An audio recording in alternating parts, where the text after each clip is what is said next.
Kama ile kafu kwenye mchuano wa kafu, mimi ile mechi kucheza mechi ya Samuyo, nyumbani kwake Simeni bwana Zanzibar kule 1-1, mimi nilikuwa mimi mwenyeji kwake 2-2, nani karuhusu goli nyingi leo? Yeye ndo karuhusu goli nyingi, kwa hiyo wana maajabu kama hicho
atakayefanya fyoko hela na tunawapa kesa ujumbe.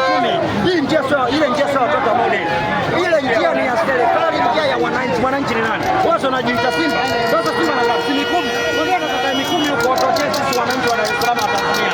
Pale tunaenda kupita na sio kupita. Kuna masaa maana ya kwenda kusimama pale. Sio hatuwezi kupita huko. Yaani mimi nipite huko. Yaani mlango wa kupita unaouona unaanza kupita Kiwambazani. Mlango unaouona unaanza kuhangaika madirishani. Yangu hapa.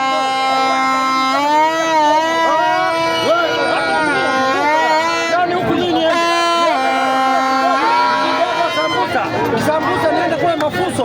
Hapo sasa nikipita huko, yaani na maana naenda kutoka naenda kutokea.